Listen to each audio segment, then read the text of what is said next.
All right, guys, so we got the four for the college football playoff. Got Georgia number 1, Michigan number 2, Alabama number 3, Cincinnati number 4. So Alabama going to play Cincinnati, Michigan going to play Georgia.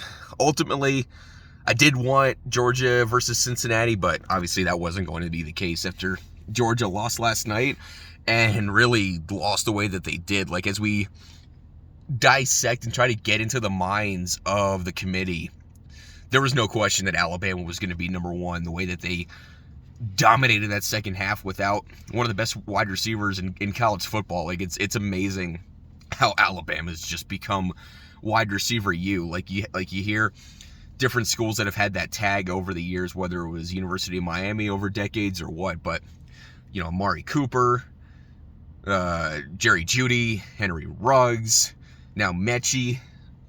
And for Alabama to do what they did in the second half without him, like, yeah, there was no question they were going to be number 1. They were ESPN was trying to make some drama. Is it going to be Alabama or is it going to be Michigan?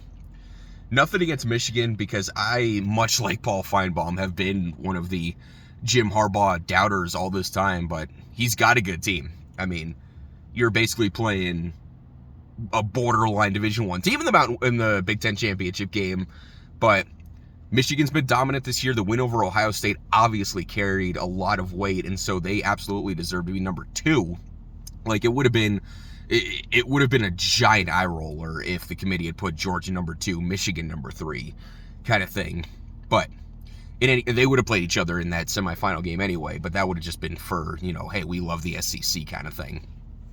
Couple of things I wanted to react to from the top 4 show that we just got. Kirk Herbstreit. Just shut up. Like, you snarky, arrogant, you know what. I had heard all this time that Cincinnati, their Power 5 school, could never get into the top 4.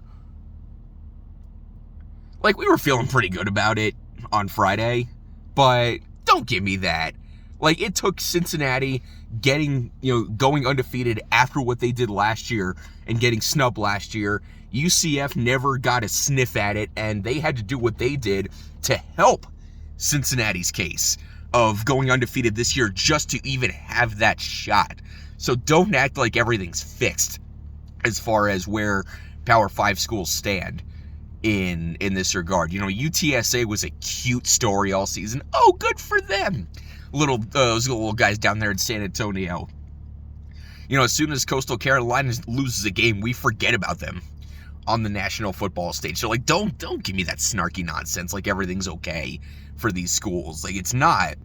But Cincinnati did set a standard, and as I talked about a couple weeks ago on Tea Talk, like, really what this is, Cincinnati finally built up enough equity.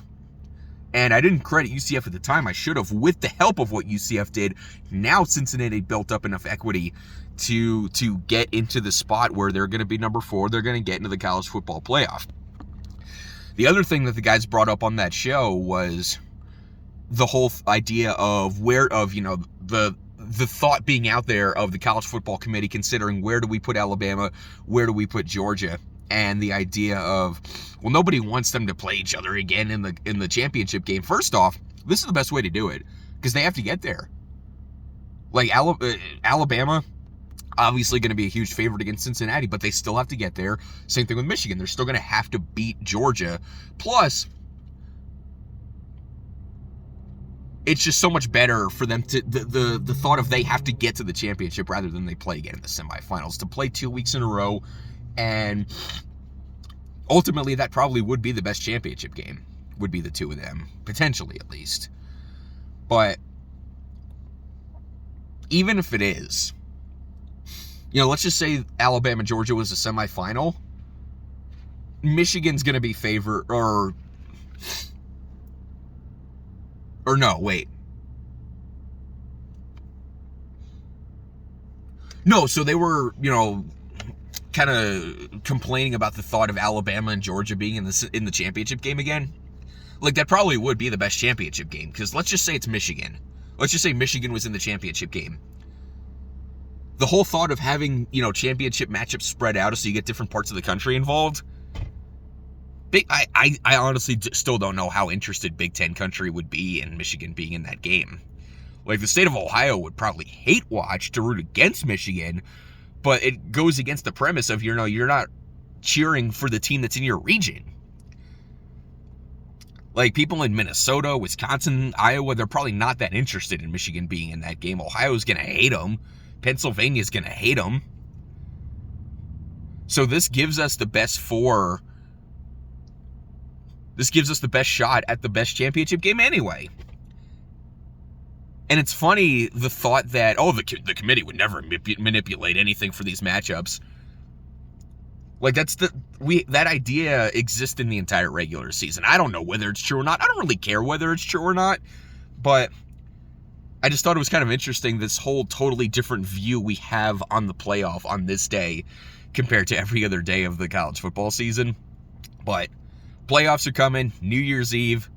It's going to be a great day. We're going to put this year behind us, get into 2022, and have some college football playoff semifinals. So now it's time we turn our attention to NFL Week 13, and football is in the air, and what more could you ask on a great Sunday like this? A beautiful day outside. Maybe open a window so you can see the sunlight, and then watch your Week 13 NFL football. We'll have more Monday. Team Talk, ESPN Radio 101.7 The Team, Monday at 4.